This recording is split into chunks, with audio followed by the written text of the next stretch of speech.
안녕하세요. 저는 반려견 나비와 함께 살고 있는 노인입니다. 나이가 들어갈수록 혼자인 시간이 늘어가는데요. 사연 채널이 저의 적적함을 잘 달래주고 있네요. 사람들마다 다 갖고 있는 이야기며 살아온 세월이 다 다르다는 것은 알고 있었지만 이토록 다른 줄은 몰랐습니다. 그렇기에 감회가 새롭고 또 같이 웃고 슬퍼하며 감상하고 있네요. 그리고 이 감상의 기쁨을 저만 누리기엔 아까워서 동네 친구들에게도 소개해주고 있습니다. 그런 제가 오늘은 제 이야기를 마음속에서 끄집어내볼까 하는데요. 생각하는 것도 글을 쓰는 것도 느린 제가 글을 옮겨 마무리하기까진 상당한 시간이 걸렸습니다. 하지만 그럼에도 여기 여러분들에게 이야기를 풀어나가며 위로를 받고자 이렇게 써봤습니다. 무엇보다 최근에 있었던 이 일이 제겐 너무나 충격적이고 또 가슴이 아플 정도로 아릿하기도 했고요. 우선 저는 10년 전 아들을 잃었습니다. 자식이 부모보다 앞서간다는 것, 그것만큼 끔찍할 고통이 있나 싶네요. 저는 아들의 죽음을 믿지 못해 수없이 많은 나날들을 눈물로 보냈습니다. 다시 돌아오라고 외쳐보기도 했죠. 그 상실감은 아마 겪어보지 못하신 분들은 짐작도 못하실 겁니다. 세상을 살아갈 의욕 자체가 나지 않고 숨을 쉬는 것 자체가 갑갑하죠. 아마도 우리 아들이 제게는 너무나 소중하고 귀했던 아들이라 더욱이 그랬던 것 같습니다. 제 누나 형들에 비해 약하게 태어난 아들은 내 형제 중 셋째였습니다. 가난한 시골 구석에서 셋째로 태어났으니 부모의 관심이나 그런 걸 제대로 받아보지 못하고 컸죠. 그래서 아마도 저는 아들의 인생에서 벌어졌던 첫 번째 비극도 쉽사리 눈치챌 수 없었던 것 같습니다. 셋째 아들은 다른 아이들보다 성정이 순하고 소심해서인지 밖에 나가도 잘 맞고 다니고 오곤 했습니다. 다른 아이들은 학교에 가는 날이면 좋아라 했는데 아들은 언제든 학교를 그만두고 농사일이나 돕고 싶다고 말하곤 했습니다. 엄마, 나 중학교까지만 다니면 안 될까요? 여기 상철이도 중학교까지만 다니고 그만 다닌다고 하던데 나도 학교에 정이 떨어졌어요. 이놈아, 학교를 무슨 정으로 다니냐? 학생이라면 당연히 다녀야 하는 거지. 말도 안 되는 소리 말어. 얼른 가. 아내가 야단을 칠 때마다 아들은 안색이 어두워졌습니다. 그리고는 다음날 또 같은 때를 썼는데요. 당시만 해도 저는 아들이 그렇게나 어두운 그늘 아래에 있었던 줄 모르고 혼만 냈습니다. 엄살 그만 떨어라. 너만 힘드냐. 감사한 줄 알아야지. 어디서 때를 쓰고 있냐. 이런 말들을 퍼부었었는데 참 후회가 됩니다. 아들의 해맑은 얼굴만 보았지 그 뒤에 있던 그늘은 미처 짐작하지 못했던 것이죠. 그러던 어느 날 누군가 저희 집 대문을 쾅쾅 두들기더군요. 밖에 나가보니 아들뻘로 보이는 아이들이 쭈르륵 서 있는데 대뜸 저희 아들을 찾더군요. 방에서 오들오들 떨며 이불을 뒤집어 쓰고 공부를 하고 있는 아들을요. 선재 보고 싶어서 왔습니다. 아저씨, 선재 안에 있죠? 그래, 잠시만. 어딘지 껄렁해 보이는 아이들과 우리 아들이 친구라는 게 믿기 힘들었지만 일단 아들을 불렀죠. 근데 삽시간에 어두워진 아들의 표정이 보이더군요.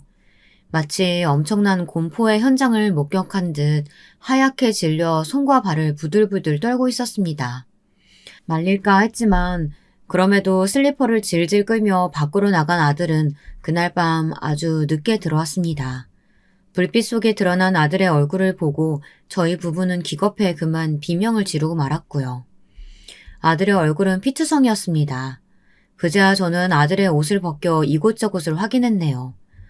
온통 멍투성이에 어딘가 날카로운 모서리에 찍힌 자국들. 너무나 충격적이어서 말이 안 나왔습니다. 선생님, 정말 모르셨나요? 우리 아들이 이렇게나 맞고 있었는데 정말 모르셨습니까? 죄송합니다, 아버님. 저희도 선재가 한 번도 말을 하지 않아서 저희 선생님들 부주의가 큽니다. 죄송합니다. 아이가 말을 안 했다고 그걸 모르는 게 말이나 됩니까? 그날 교무실이 떠나가라 소리를 떵떵 질렀던 것 같습니다.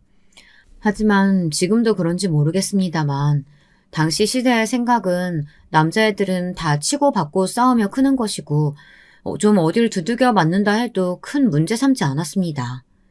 애가 야구방망이로 죽어라 뒷산에서 맞고 변기통에 머리를 처박히더라도 그게 그냥 어떤 학교 생활의 일부라고 생각했죠. 아마 그날 제가 발견하지 못했다면 우리 아들은 그렇게 맞다 죽었을지도 모릅니다. 아무쪼록 그 이후 저는 아들이 원하는 대로 다 들어줘야겠다고 생각했습니다. 당분간은 학교도 나가지 않고 나쁜 녀석들과 마주치지 않도록 심부름도 자제시켰죠. 그런데 여기서 가슴이 고통스러울 정도로 조여오는 후회되는 부분이 있다면 제가 인내심이 강하지 못했던 것입니다. 몇 달 지나니 생각이 바뀌더군요. 아들을 강하게 키워야겠다고 결심한 겁니다. 아들의 마음은 들어줄 생각을 못하고 무슨 운동이든 배우게 해서 다시 못된 놈들에게 맞고 다니지 않게 한 것이었죠. 여기서 아들과 저의 갈등이 발생하고 말았습니다.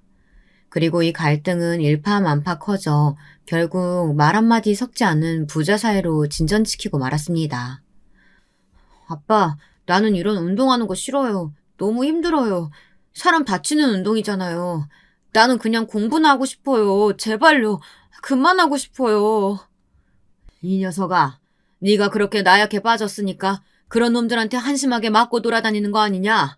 안 맞고 살려면 어떻게 해야겠어? 네가 어떻게든 강해져야지. 그 허약한 몸집으로는 먹잇감 되기 딱이야. 계속 맞고 살 테냐? 학교 안 다닐 거야? 복싱장에 다닌 지 한 달도 채 안 돼요. 아들이 저렇게 애걸복걸하며 부탁하더군요. 저는 그 한 달도 못 버틴다는 거에 화가 나 말도 안 되는 소리 집어치우라며 복싱장에 애를 밀어넣었고요. 그뿐만이 아니었죠. 졸려하는 아이를 잠도 못 자게 하고 하루 팔굽혀펴기며 윗몸 일으키기 등 온갖 운동을 시켰습니다. 아들이 하도 힘들어 죽으려고 하니 나중에 아내가 그런 저를 보고 한 소리 하긴 했지만 전 이게 당시 아들을 지키는 방법이라고 생각했습니다. 분명 더 현명한 방법이 있을 텐데요. 부끄럽기만 합니다. 아이 교육이라는 건 아예 몰랐던 그 시절의 제가요. 그러다 사건이 발생하고 말았습니다. 아마도 위태로웠던 부자 간의 갈등이 이 계기로 폭발하게 된 것 같습니다. 아들이 당시 좋아하던 수학 문제집을 제가 모르고 버리고 말았는데 아들이 이것을 두고 신경질을 조금 내자 저는 아들의 뺨을 때렸고 아들은 여기에 상처를 받아 그대로 집을 뛰어나가고 말았습니다. 조용하고 수긍하는 게 가장 익숙했던 우리 아들이 가출이라니. 너무 놀란 마음에 아들을 밤새 찾아다녔지만 아들은 보이지 않았습니다. 당신이 너무했어요. 왜 그러니까 그렇게 애 뺨을 쳐요. 고작 이제 중학생인 애를. 애가 좋아하는 게 공부뿐이라는 거 몰라요? 한숨이 푹 나왔죠. 아들은 공부 말고는 좋아하는 게 없었을 정도로 책을 참 좋아했습니다. 저는 그런 아들이 사실 못마땅해 했고요.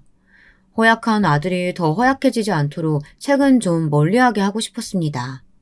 왜냐하면 제 그때 생각으론 어차피 대학에 보내줄 돈은 여의치 않고 농사일이나 하게 될 텐데 공부 잘해봐야 무슨 쓸모가 있었나 싶었던 거죠. 어차피 공부해도 아무 소용없는 거 못하러 책을 봐. 네 앞길은 농사다. 그냥 네 엄마 아빠처럼 살면 돼. 마지막으로 이렇게 말하며 아들의 뺨을 날렸는데 왜 그랬는지 모르겠습니다. 후회가 됩니다. 아들이 좋아하는 것을 모조리 빼앗고 더 사지로 몰았던 건 바로 저였던 거였죠. 곧이어 무릎을 주저앉게 만드는 소식이 들려왔거든요. 옆집 아줌마가 헐레벌떡 대문을 열고 헐레벌떡 들어왔습니다. 선재 아빠, 어떡하면 좋아요? 지금 선재 병원이라네요. 우리 그이가 투석하러 병원에 갔는데 거기 선재가 있대요. 응급실을 하는데? 뭐라고요? 그게 정말입니까? 어디 병원입니까? 헐레벌떡 병원에 가보니 그제야 정황을 알 수 있었습니다. 아들은 저희 논밭에서 한참 떨어진 도로가에서 발견되었는데 의식이 없는 채로 발견되었다는 것이었습니다. 아마도 집을 피해 뛰쳐나갔던 아들이 그만 도로가에 달리는 차에 치인 것 같습니다. 뺑소니 사고였고요. CCTV도 없는 시골 구석이겠다. 그런 짓을 대범하게 저지른 놈한테도 미친 듯이 화가 났지만 다른 방면으로 눈물이 주룩주룩 흘러내리며 제가 저질렀던 모든 죄가 주마등처럼 스쳐 지나가더군요. 당시엔 우리 아이들도 동생의 소식에 정신이 없긴 마찬가지였기에 애들을 먼저 달래야 했습니다. 그런데 특히 저와 가장 사이가 안 좋았던 아들이었기에 미안한 마음에 그럴 정신도 없더라고요. 우리 선재 일어날 거예요. 아빠, 걱정하지 마세요. 그래, 당연히 그래야지. 나는 우리 아들 이대로 못 보낸다. 그때 우리 집 장녀였던 선이가 조용히 저를 앉혀놓고 조곤조곤 말을 하더군요. 이 말도 귀에 잘 들어오지 않았지만 저는 그 희망 하나를 붙들고 버티는 수밖에 없었습니다. 일도 나가지 못했죠. 아들 곁에 붙어있느라고요. 창문 너머 활기찬 얼굴로 제 부모와 이야기를 나누고 있는 아이들을 보면 그렇게나 부러웠습니다. 우리 선재가 일어나면 나도 이렇게 해줘야지. 혼자 조용히 속상이며 눈을 감고 있는 아들의 손을 꼭 붙잡아줬죠. 아들이 제 손을 잡고 눈을 뜨길 바라면서요. 하지만 의사 선생님은 마지막을 준비해야 할 수도 있다고 했고 병실 사람들은 저를 하나같이 불쌍하게 생각했습니다. 아이고, 애 아빠가 애 곁을 못 떠나네. 어쩌면 좋아. 애는 오늘 내일 하는데 말이야. 저는 기도했습니다. 제발 살려달라고. 애가 살아날 수만 있다면 무슨 짓이든 하겠다고요. 그런데 기적 같은 일이 일어났습니다. 하늘은, 저의 신은 그때 이런 생각을 하셨던 걸까요? 아직 아들을 걷어댈 때가 아니라고요. 아직 이 아이가 너무 어리고 가엾고 안쓰러우니 조금의 생을 더 허락하신 걸까요? 아빠, 선재 눈 떴어요, 아빠. 큰애의 말에 허겁지겁 잠을 쫓아내고 보니 아들이 멍하니 눈을 뜬 채 천장을 보고 있었습니다. 아이고 세상에, 선재야. 아이고 내 아들. 순식간에 병실이 곡소리로 가득 찼습니다. 저 역시 그 순간은 오열을 하며 아들의 이름을 울부짖었죠. 큰딸은 서둘러 의사를 찾으러 갔고요. 그렇게 우리 아들은 생사의 기로에서 다시 생으로 돌아왔습니다. 정말 이제 아슬아슬한 고개 타기를 하듯 그렇게 어렵게요. 아들은 머리 쪽을 많이 다치긴 했지만 의외로 빨리 쾌유했습니다. 의사는 아직 나이가 어려 회복 속도가 빨라 그런 것 같다고 다행이라고 하더라고요. 저는 그런 아들이 너무도 기특했고 고마웠습니다. 근데 아들은 제 생각과 달랐던 듯 싶었습니다. 아버지 죄송해요. 병원에서 나와 아내가 깔아준 따뜻한 이부자리에 눕는데 그런 말을 내뱉으며 조용히 눈물을 흘리더라고요. 자신 때문에 기울어진 집안 형편이 신경 쓰였던 모양이었습니다. 사실 수술비에 입원비까지 아들의 병원비가 감당할 수 없을 정도로 나온지라 저희 부부는 대출을 최대한으로 끌어와야 했거든요. 아들이 언젠가 제가 아내와 이야기 나누는 걸 들었던 건지 그의 심한 죄책감을 느끼며 눈물을 흘리는데 전 그런 아들을 안고 이렇게 말했습니다. 선재야, 아버지가 미안하다. 아버지가 네 마음을 몰라줬어. 네가 그동안 나 때문에 얼마나 답답하고 아팠겠니. 미안하다. 그러자 아들은 제 말에 놀란 듯 저를 한번 슬쩍 올려다보더군요. 살면서 자식에게 사과를 한 적이 한 번도 없었으니 그랬었겠죠. 저희 때 아버지들은 다 그렇지 않습니까? 자식에게 사과하는 법을 모르고 항상 위에서 군림하려고만 들었죠. 제 아버지도 그러셨고요. 근데 저는 달라지고 싶었습니다. 제가 사지로 몰아넣은 우리 아들, 다시 제 손으로 활기를 되찾게 해주고 싶었습니다. 마음껏 웃고 마음껏 공부하고 아들이 하고 싶은 건 다 하게 해주고 싶었어요. 그 후 아들은 저희의 바람처럼 강하고 건강해졌습니다. 검정고시를 보고 그토록 하고 싶은 공부를 열심히 하더니 믿을 수 없는 결과를 이뤄냈어요. 놀라지 마세요. 바로 최고 명문대 의대에 떡하니 합격해버렸답니다. 그것도 장학생으로요. 아들이 그 순간 얼마나 자랑스럽던지요. 주변에서 선재 아빠 아들이 대학 가서 좋겠다고 하는 칭찬부터 아들이 그렇게 자신이 원하는 것을 기어이 해냈다는 사실이 그 근성이 너무나 자랑스러웠습니다. 대학을 합격한 그 순간에도 우리 아들은 애비를 위하는 말을 하더라고요. 아빠, 학비 있잖아요. 장학생이니까 학비는 걱정 안 하셔도 돼요. 생활비나 이런 것도 제가 다 책임질 수 있어요. 저 아빠 아들이잖아요. 저 믿어주실 거죠? 아들은 공부를 하면서도 돈 걱정을 했을 겁니다. 혹여나 자신이 대학을 가서 집안이 어려워지면 안 되니 더 죽기 살기로 공부했을 겁니다. 4년 장학금을 받기 위해 밤낮 가리지 않고 코피를 흘려가며 했을 터였을 거예요. 이미 자신 때문에 기울어진 집안이었으니 더욱 짐이 되고 싶지 않았겠죠. 그 마음을 고스란히 느낄 수 있었던 저는 그저 우리 아들 너무 고생했다. 이 한마디를 하며 꽉 아들을 안으며 제 마음을 전달했습니다. 그것이 무뚝뚝하고 가부장적인 아버지가 아들에게 할 수 있던 유일한 표현 방법이었네요. 그 후 아들이 서울로 올라가 의사가 되기 위한 과정을 성실히 밟으며 보내는 동안 저희 부부는 다른 자식들과 함께 농사를 지었습니다. 자식이 도와주니 농사가 한결 더 수월하긴 하더라고요. 그제야 숨이 트이는 것 같았습니다.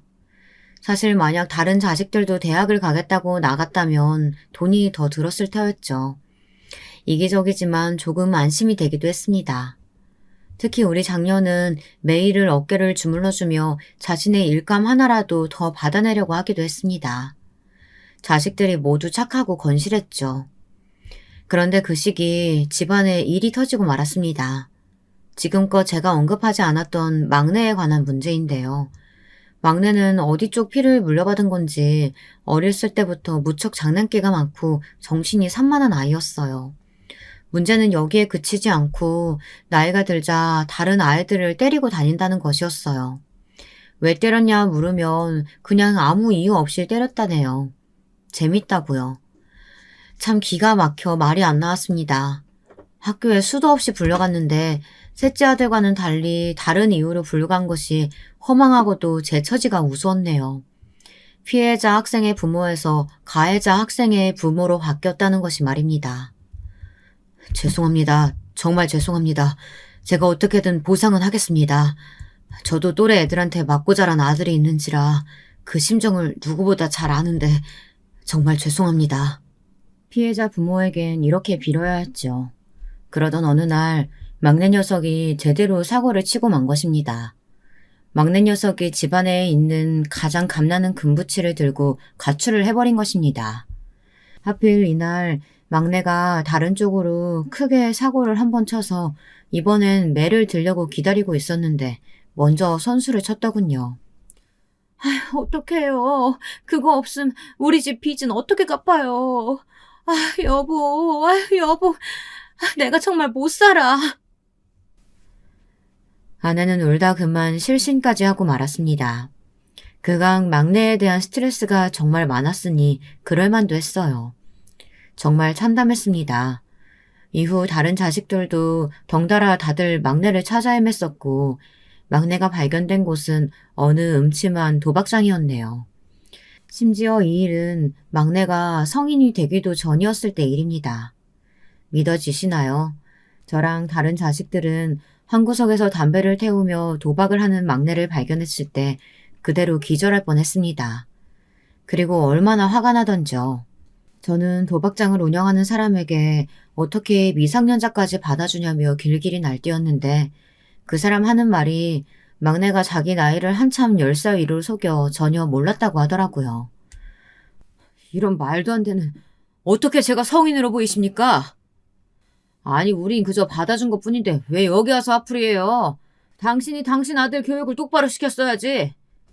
뭐야, 교육? 그래, 내 잘못입니다. 내가 엄한데 화풀이하고 있네요. 야, 너 당장 나와. 오늘 어디 한번 네가 죽나 내가 죽나 해보자. 당장 나와. 다혈질의 저는 그대로 막내의 엉덩이를 메타작해서라도 바로잡으려고 했습니다. 근데 막내는 그대로 튕겨나가 버렸어요. 매를 들자 저를 한 손으로 제압하더니 장독대 쪽으로 던져버리더군요. 한마디로 제 부모를 지 손으로 후려 갈긴 겁니다. 그러더니 막내는 그 길로 집을 떠나 몇 년 동안이나 돌아오지 않았죠. 저나 아내가 전단지를 돌리고 해봤자 소용이 없었습니다. 그 시절 이미 지병이 있었던 아내는 시름시름 알아갔고 저도 그런 아내의 곁에 붙어있느라 농사일엔 신경을 쓰지 못했습니다. 사는 게 너무 어렵다는 그런 생각만이 가득했어요. 사는 게 마치 시련이고 고통 같다는 생각이요. 아내도 그랬을까요? 그러던 어느 날 아내는 막내의 이름을 부르다 세상을 떠나버렸습니다. 여보, 우리 막내 막둥이 꼭 찾아와줘요. 우리 아들 당신이 책임지고 내 부탁 들어줄 수 있죠? 나 당신한테 뭐 부탁한 적 없으니까 이 부탁만은 꼭 들어줘요. 부탁합니다. 아내는 마지막 쓸쓸하게 그 한마디를 남기고 작은 반 한켠에서 죽음의 길로 천천히 멀어져 갔답니다. 아내가 떠난 마지막 날을 아직도 전 잊을 수가 없네요. 딱 지금처럼 쌀쌀하고 쓸쓸한 가을날이었거든요. 하지만 그때 저는 아내를 묻고 나오며 막내는 다시 찾지 않겠다고 여겼습니다. 왜냐하면 아내가 죽은 게 모두 막내 때문인 것 같았기 때문이죠. 그리고 다른 자식들도 이제는 하나둘 장가를 들고 시집을 가고 있었으니 저는 인생의 다른 방향을 보기로 결심했습니다. 손주를 끼고 행복하게 늙어가는 모습을 꿈꿔왔었는데 이제라도 사람으로서 그 꿈을 꾸고 싶었습니다. 저도 나이가 적지 않겠다. 아이들과 함께 손주들과 함께 평온하게 살아보고 싶었죠. 그러던 중 셋째에게서 오랜만에 소식이 들려왔습니다. 셋째가 당시 큰 대학병원에서 일하던 중이었는데 워낙에 바빠서 전화 한 통화 할 시간이 없었습니다. 그런데 그런 셋째가 전화가 와 며느리 될 사람을 소개시켜주고 싶다고 하더군요. 뭐라고? 며느리를? 아니 네가 어떻게 연애를 다 했냐? 아버지 참, 저도 사람이에요. 아이 참, 알겠다. 얼른 보고 싶으니 데리고 와봐라. 며느린 자기와 같은 의사라고 하더군요. 사실 셋째는 숫기가 없고 무척 내성적이었기 때문에 이 녀석이 어떻게 여자를 만났는지 그거부터가 의문이더군요. 근데 같은 의사라니 거기다 실제로 찾아온 며느라기 될 아이가 무척 활발한 성격이었기에 더더욱이나 놀라웠습니다. 안녕하세요, 아버님. 들은 것보다 실제로 뵈니 훨씬 미남이시네요.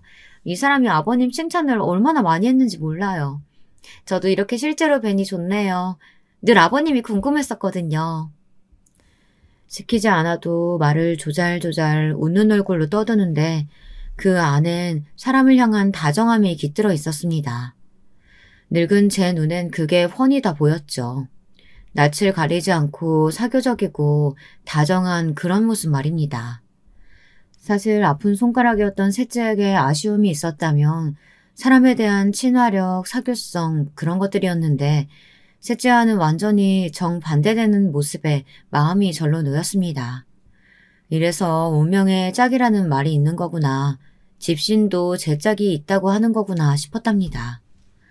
다른 자식들은 하나같이 자기와 비슷한 성격 혹은 직업을 가진 아이들을 사위 며느리로 데리고 들어왔는데 셋째만이 다른 게 신기하고 기특하기도 했습니다.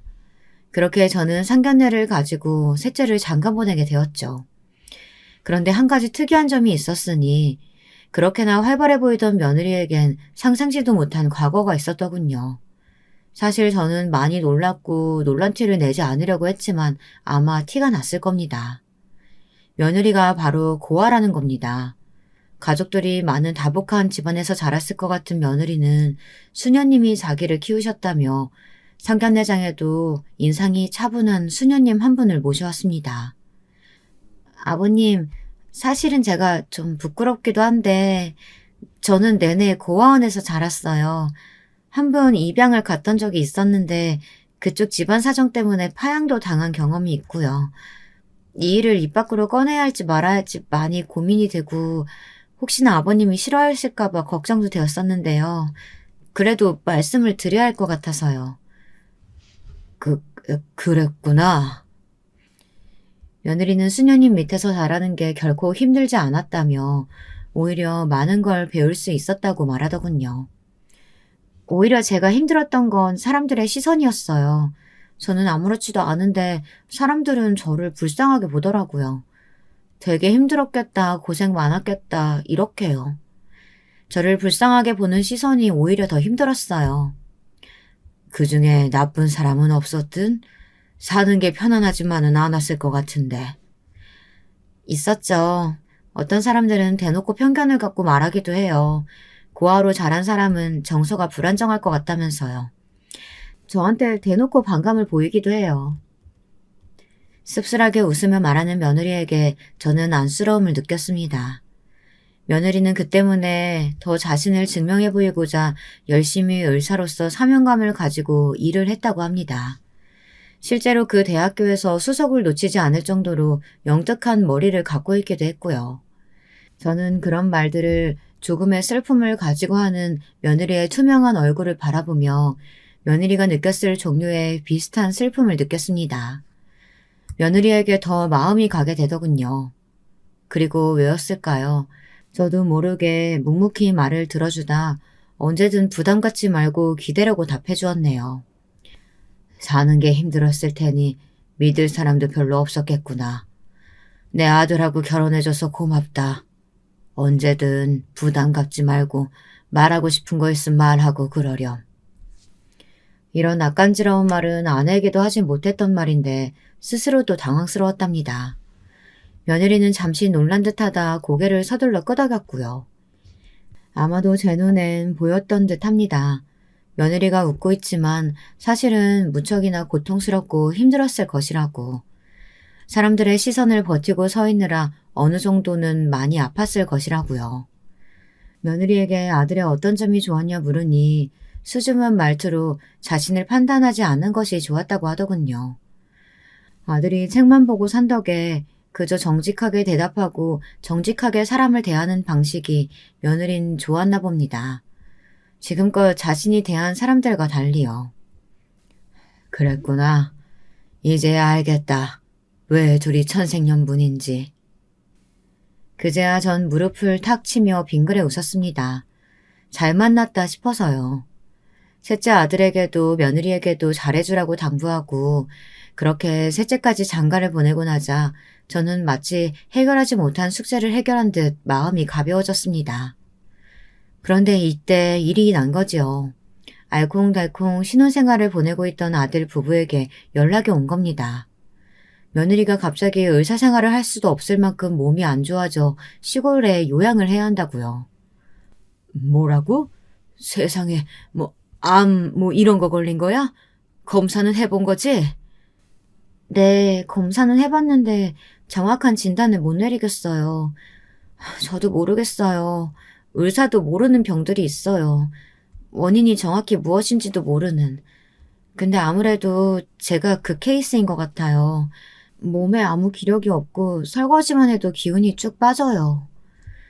늘 웃고 있던 며느리 얼굴은 너무도 지쳐 있었습니다. 마치 히말라야 산 등산이라도 한번 갔다 온 사람처럼요. 아마도 정신적인 것에서 원인이 있었던 건지 자신도 잘 모르겠다고 하니 저도 당연히 알 길이 없었죠. 며느린 이미 받을 만큼 검사를 받았기에 마지막 희망의 보루로 선택한 것이 요양이었습니다. 이왕 요양하는 거 저희 고향에서 휴식을 취하기로 했고요. 아들도 걱정이 많이 되었는지 잠시 병원 생활을 접고 며느리 곁으로 왔습니다.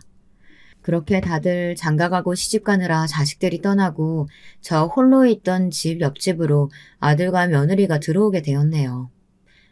아버님, 제가 와서 괜히 불편하신 거 아니죠? 그럴 리가. 아가, 오히려 적적한 집 옆에 니들이 와 좋지. 그보다 너야말로 시골 생활 불편할 텐데. 아니요, 전 오히려 공기도 좋고 풀레음도 좋고 마음이 고요해져서 너무 좋아요. 다행히 며느리는 시골 생활을 좋아했답니다. 자기와 너무 잘 맞는다고 유년 시절을 보낸 제 아들이 부럽다고 하더라고요. 어느 날이 갈수록 말라가는 며느리가 너무 걱정되었습니다. 금방이라도 죽을 것처럼 파리한 안색을 보고 동네 사람들도 한두 마디씩 할 정도였거든요. 아가, 내가 이거 한약방에서 지어온 건데 이런 게 효과가 있을지 모르겠지만 한번 먹어봐라. 지금 뭐 딱히 약도 없고 수도 없으니 먹어보고 안 좋으면 버리고 괜찮으면 먹어봐. 어머나, 아버님이 직접 지어오셨어요? 아이, 감사해라. 시골 생활하는 동안 전 며느리가 걱정돼 한약방에 가서 한약도 지어오기도 하고 언제는 함께 산책을 하기도 했어요. 그러면서 점점 서로의 마음을 열게 된 것 같습니다. 저도 그렇고 며느리도 서로가 편안했죠. 거기나 놀랍게도 며느리는 제가 쥐어준 한약을 먹고는 조금씩 기력을 되찾아갔습니다. 자신도 놀라운지 한 번씩 깜짝깜짝 놀라곤 했어요. 그러다 제게 고맙다고 말하기도 했어요. 해준 것도 없는데 고맙기는. 아니다. 그나저나 아파서 어쩌니. 아니에요. 이대로라면 저 금방 일어날 수 있을 것 같아요. 저 지금도 아버님이랑 이 산책길 아무렇지 않게 걷고 있잖아요. 예전에 서울에 있었을 때 동네 슈퍼 가는 것도 힘들어서 헥헥댔는데요. 아버님이 제 정신적 기둥이 되어주시는 것 같아요. 아유, 그런 거창한 말을. 아니다. 그냥 나는 할 수 있는 걸 해주는 것뿐이야. 아버님은 모르시죠? 그게 참 따뜻하고 사람을 힘나게 해요. 며느리와 이때 나누었던 대화가 아직도 생생합니다. 며느리는 저와 이름 모를 풀들을 사진 찍고 구경하며 이때 많은 위로를 받고 치유를 받았다고 했습니다. 참 이상하죠. 저 원래 제 얘기, 제 감정 표현 다른 사람에게 잘 못하거든요. 아가 네가? 네. 의외시죠? 근데 저 의외로 들어주긴 잘 들어주고 제 얘기는 못해요. 근데 아버님께는 말이 술술 나와요. 어리광도 부리고 싶고 투정도 부리고 싶고 화나는 일 있으면 짜증도 내고 싶고요. 제가 애기가 되나 봐요. 아버님 앞에서. 제 앞에서 아이가 되고 싶다는 며느리의 눈에 눈물이 그럭 맺혔습니다. 저는 못 본 척했지만 참 안쓰러웠죠. 우리 아들만큼이나 속이 여린 아이구나 싶어서요. 그리고 가만 보니 셋째 아들도 못 본 사이 사회성이 늘었더라고요. 동네 사람들 일거리를 도와주기도 하고 제게 말도 잘 걸고요. 옛날엔 늘 말을 붙이는 쪽이 저였다면 이젠 자기가 먼저 상도 차리고 어엿하게 밥도 할 줄 알더군요. 아마도 며느리의 덕이었을 겁니다. 며느리가 몸소 알려준 거겠죠. 우리 아들 사람 만들어줘서 고맙다. 네? 아버님 무슨 그런 말씀을 하세요. 진짜야. 공부만 할 줄 알지 사회성이라곤 쥐뿔도 없던 내 아들 사람 만들어줘서 이렇게 다정하게 만들어줘서 고맙다. 아가 부모도 못한 걸 네가 해냈구나. 말을 하면서도 저도 모르게 눈물이 고였는데요. 옛날 아들의 어린 시절이 생각나서였습니다. 정이 어느덧 많이 쌓였는지 아들과 며느리가 시골을 떠나고 나서도 저는 이 둘과 함께 했던 생활이 너무도 그리웠답니다. 문득 기억도 나고요. 하지만 언제까지 자식에게 기대고 살 수는 없는 노릇이죠. 저는 또 저 나름대로 촌 늙은이로 사람들과 복작복작하게 살아가며 스스로 마음을 추스리고 있었답니다. 그러다 가슴 아픈 소식을 듣고 말았네요. 다름 아닌 막내 소식이었습니다. 지방에서 깡패들과 시비가 붙어 몸싸움을 벌이다 칼을 맞아 세상을 떠났다는 소식이었습니다.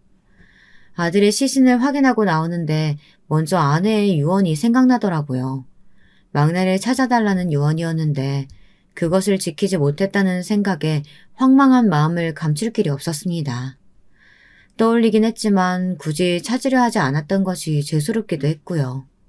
아무리 내 손을 떠난 자식이라고 해도 최선을 다해봤어야 하는데 시간이 지나면 자연스레 집으로 돌아올 거라 여긴 게 이런 결과를 낳게 했네요. 아내의 장례를 치른 지 오래 지나지 않아 아들의 장례를 치르고 나니 뭐랄까요. 사람이 무기력해지고 힘이 없어지더라고요. 죄책감이 너무 컸던 것 같습니다. 잠이 들면 막내 아들이 꿈에 나와 제게 말했어요. 아빠, 날 왜 찾지 않았어요? 내가 찾아달라 말했잖아요. 이렇게 말하며 제 손을 강하게 붙잡는데 무섭기도 하고 슬프기도 했습니다. 어느 날은 아내가 꿈에 나오기도 했죠. 아내 역시 저를 조용히 원망하는 눈길로 보고 있었습니다. 그런데 이런 제 상태가 걱정되었는지 어느 날 이 머나먼 시골 구석까지 며느리가 내려왔더라고요. 아들도 없이 말이죠. 아이고, 네가 웬일이냐? 무슨 일 있어? 무슨 일은요. 우리 아버님 자리나 보러 온 거죠. 며느리는 쾌활하게 웃으며 제 몰골을 살폈습니다. 그 후 며느린 부산스럽게 이것저것 요리하더니 한 상을 거하게 차려주기도 하고 저를 데리고 뒷산에 가 산책을 하기도 했습니다. 며느린 산책을 하며 과거 자신이 아버님 덕에 몸을 회복했던 것을 말하면서 아직도 그때 일이 너무 감사했다고 말하더군요. 그날 바로 갈 줄 알았는데 그러고 나서도 며느린 꽤나 오랜 시간을 머물렀습니다. 역시 전 며느리와 있으면서 조금씩 활력을 되찾아갔어요. 그런데 떠나는 날 며느리가 다소 놀라운 제안을 하더라고요. 아버님, 저 아버님을 서울 집으로 모시고 올라오고 싶은데 어떻게 생각하세요? 저 사실 그 제안 드리려고 여기 온 거예요. 내가 너희 집으로? 아니다. 여기가 너무 불편하지. 내가 가면 무슨 도움이 되겠어. 너희 아무래도 바쁜데 짐 되고 싶지 않다. 난 여기가 편해. 처음엔 당연히 거절했습니다. 근데 며느린 앞으로 나이 드시면 드실수록 병원 갈 일도 많아질 것이고 시골 생활은 충분히 하셨으니 서울에 와서 함께 시간을 보내자고 말하더라고요. 물론 시골 생활은 적적했고 마음은 울적했으니 가고 싶은 마음은 굴뚝 같았습니다. 다만 아들 며느리가 지금은 저를 위한답시고 제안을 해줘도 나중에는 제 존재 자체가 짐이 될까봐 그게 걱정이 되었던 거죠. 하지만 역시나 우리 며느린 불굴의 의지로 어떻게든 저를 서울로 끌고 올라가려고 했어요. 저는 넘어가고야 말았네요. 그렇게 아들 며느리 집에 얹혀 서울살이를 시작하게 되었네요. 거의 오랜 시간을 시골에만 있었던지라 서울 생활은 정말 낯설고 또 신기했는데요. 나이가 들어서도 호기심은 줄어드는 법이 없는지 시골에 없는 번쩍번쩍한 건물과 즐비한 커피숍들, 젊은 사람들의 옷차림, 이런 것들이 죄다 신기하고 재미있게 느껴지더라고요. 제가 허리가 불편해서 오래 걷질 못했는데 서울에선 꽤나 많이 걸은 것 같습니다. 그렇게 걷고 돌아와 며느리에게 오늘 무엇을 봤다 이런 이야기를 하면 며느리는 웃으며 잘 호응해 주었습니다. 덩달아 제게 아버님이 이렇게 사랑스러운 분인 줄 몰랐어요 라고 말하며 제가 좋아할 것 같은 간식들을 챙겨주더라고요. 아버님, 이거 저번에 아버님이 맛있다고 해서 사와봤어요. 서울은 시골과는 달리 먹거리도 넘쳐나 먹을 것도 참 많았는데요. TV에서만 보고 안 먹어본 음식도 많았습니다. 태국 음식이나 인도 음식부터 시작해 빵 종류도 다양했죠. 빵을 좋아했지만 잘 먹진 않았는데 서울에 와서는 식성도 달라졌어요. 그 과정을 통해 저는 한 번의 상실을 딛고 또 일어서게 됐답니다. 우리 며느리는 제가 좋아진 걸 보고 그 누구보다 기뻐해 주었답니다. 제 건강검진이며 이런 것들을 손수 챙겨준 것도 며느리예요. 물론 아들 녀석도 저를 많이 챙기려 들긴 했지만 의사생활과 더불어 하고 싶은 사업이 있다며 틈틈이 미국으로 가게 되어 많이 보지 못했답니다. 그런데 이때 아들이 미국으로 가는 것을 말렸어야 했는데 아직도 후회를 합니다. 그렇게 서울에 와서 손주도 보고 오순도순 사느라 저는 시간이 어떻게 흘러가는지도 모르고 지나간 것 같아요. 뒤돌아보면 너무 빠르게 흘러갔다 싶을 만큼 아쉽고 또 아쉬운 시간입니다. 왜냐하면 그 뒤 제게 일어난 또 한 번의 상실은 정말 저를 주저앉게 만들었거든요. 어느 날 산책을 갔다 왔더니 며느리가 엉엉 울고 있었고 분위기가 심상치 않았습니다. 무슨 일이냐? 무슨 일 있어? 제 말에 며느리는 한참 있다 더듬더듬 말을 이었습니다. 그이가 미국에서 교통사고로 크게 다쳤다고 해요. 심지어 아들은 상황이 좋지 않다고 했습니다. 다급히 며느리와 함께 처음 미국이란 땅으로 가 상태를 확인했지만 이미 너무 늦어 있었습니다. 아들의 담당 외국인 선생님이 뭐라고 말하는데 영어를 알아들을 수 없더군요. 저 양반이 도대체 뭐라는 거냐? 영어니까 알아들을 수가 없어. 어떡하면 좋아요? 아버님, 우리 그이 살 확률이 낮아요. 저는 어떻게 살아야 해요? 생존율이 15% 정도래요. 저 역시 그 15라는 숫자가 너무나 두렵고 무서웠습니다. 며느리를 한번 살린 것처럼 아들도 어떻게든 살려내고 싶었죠. 하지만 사람의 몸이 한번 으깨지고 부서지면 어떻게 이겨내기가 너무나 힘들더라고요. 인간이 이렇게나 약한 존재라는 것인지 뼈저리게 깨달았습니다. 아들은 모든 치료를 다 동원했지만 결국 원래의 얼굴을 잃고 병자가 되었습니다. 우리 아들 얼굴이 많이 상했네. 얼굴이 참 잘생겼었는데. 그때 아들은 힘겹게 숨을 쉬며 제 손을 붙잡았습니다. 마지막인 것을 직감했던 것 같아요. 눈물이 흘렀습니다. 아빠, 나 이제 엄마 곁으로 갈 때가 된 것 같아요. 가서 엄마 보고 동생 보면 잘 지내왔다고 얘기할게요. 그래, 고맙구나, 우리 아들. 고생 많았다. 아빠 아들이어서 고마웠어. 아들과 저는 이런 대화를 주고받고 세상을 떠났습니다. 그리고 아들은 장기기증 신청자였기에 세상을 떠나면서 다른 이들에게 생명을 주고 떠났습니다. 참으로 아름다운 선택이었죠. 우리 그이가 끝까지 사람을 살리고 갔네요. 평소 한국에 있을 때도 기부를 많이 하던 아들이었는데 마지막 순간까지 그렇게 숭고하게 떠나고 말았습니다. 장례를 치르고 며느리와 저 단 둘이 집에 들어서는데 저희는 유품을 정리하지 못하고 엉엉 울었습니다. 겨우 유품을 정리하고 나자 며느리는 고요한 거실의 침묵을 깨고 울먹이며 말하더라고요. 여기서 아버님까지 떠나면 저 정말 못 살아요. 같이 살아주세요, 아버님. 며느리는 무조건 함께 살아야 한다고 주장했습니다. 그땐 저도 며느리가 힘드니 어린 손주들이라도 챙기기 위해 당분간이라도 같이 살아야겠다 생각했어요. 솔직한 말로 저도 며느리가 필요했고요. 아들을 추억하고 그 추억을 이야기할 수 있는 며느리가 옆에 있다면 그나마 상실감이 달래질 것 같아서요. 그만큼 고통스러웠습니다.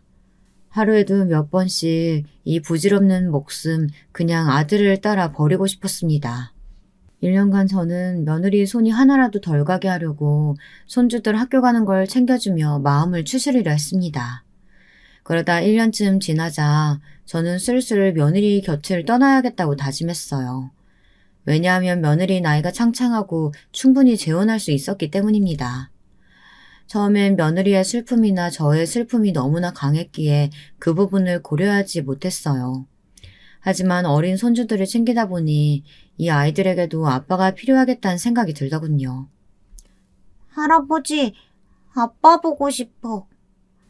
그래? 많이 보고 싶어? 네, 너무너무 보고 싶어요. 사실 할아버지도 너무 보고 싶구나.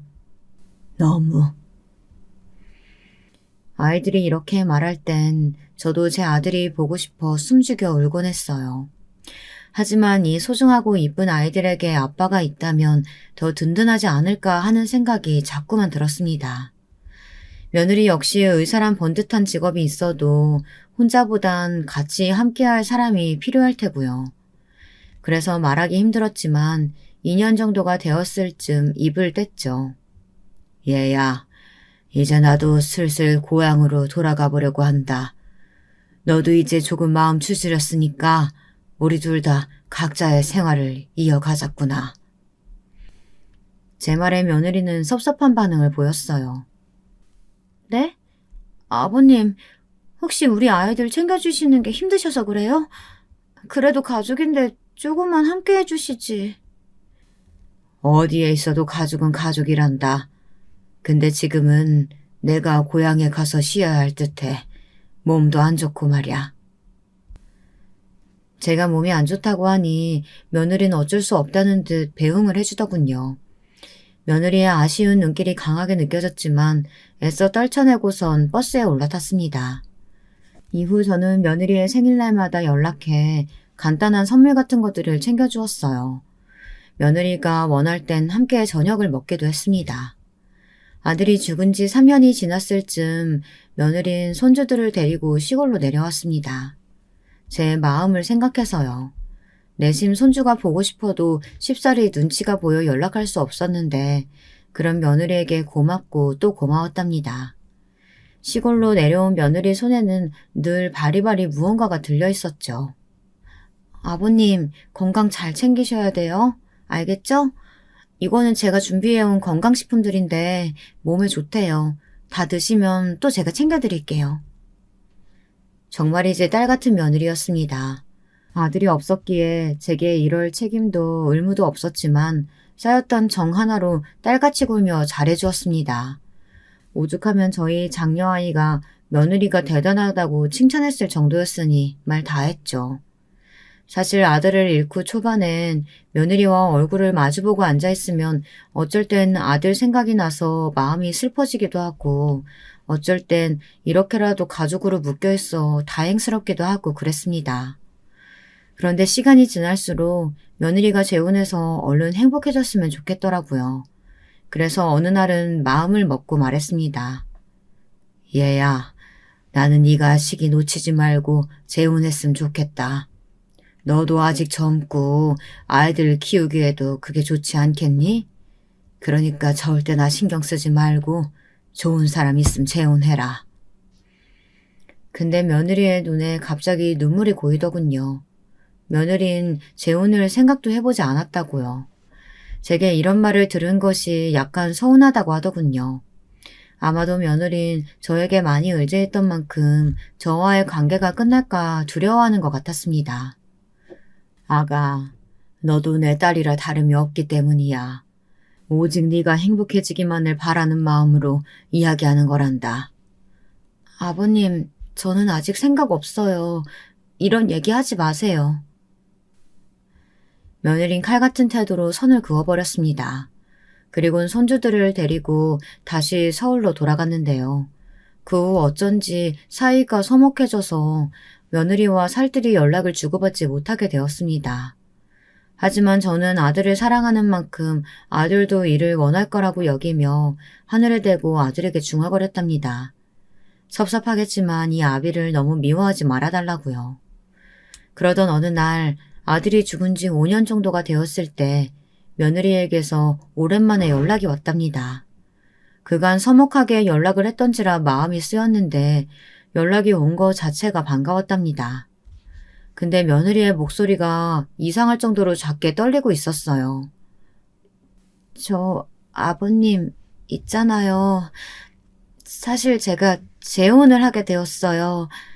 그래서 아버님께 이 사람을 소개시켜드리고 싶어요.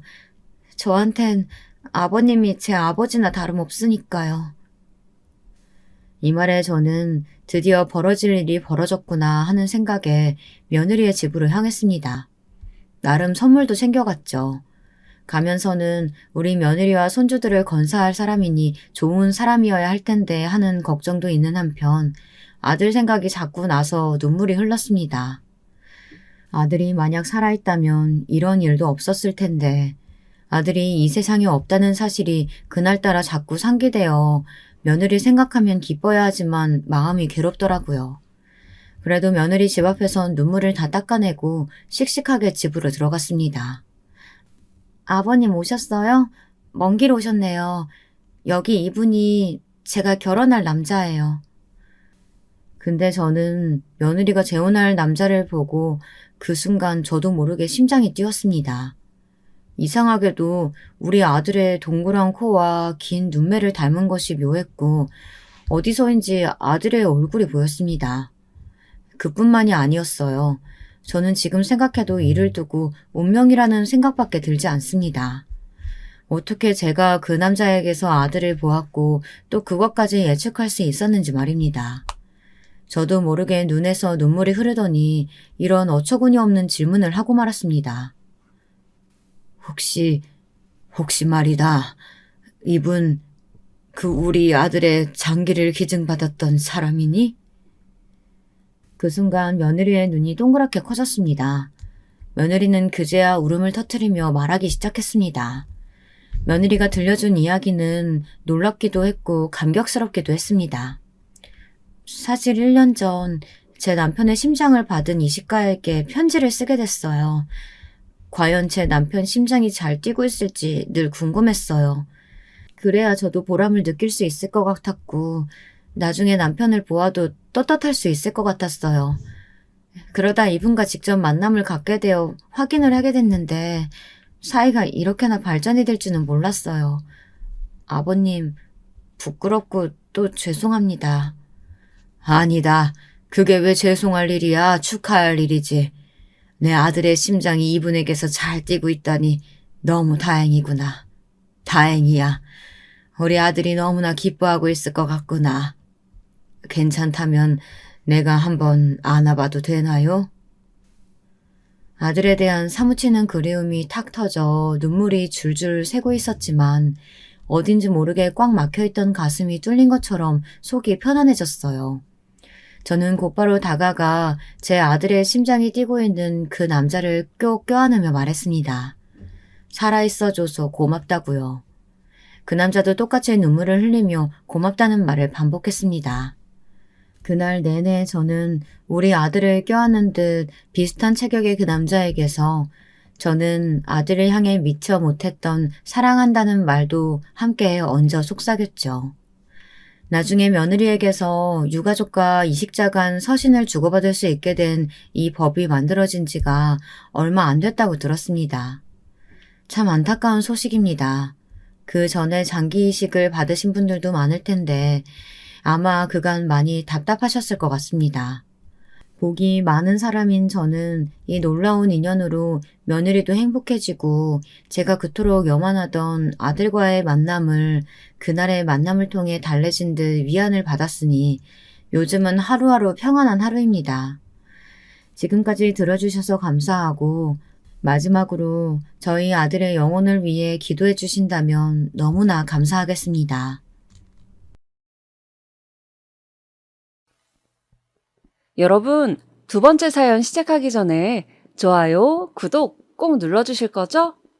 그럼 두 번째 사연 바로 시작합니다. 원래 저는 저녁이 되어도 더위도 잘 타고 땀도 많아 줄줄 흐르곤 했는데 요즘에야말로 맛이 나는 것 같습니다. 거기다 최근에 있었던 좋은 일도 한몫했는데요. 자랑 삼아 여러분들에게 들려드리기 위해 이렇게 글을 쓰게 되었어요. 부디 여러분들께서 재미있게 들어주시면 좋겠네요. 저는 어린 시절 아버지를 일찍 보내고 엄마가 국밥집에서 일을 하시며 저와 동생을 키워주셨어요.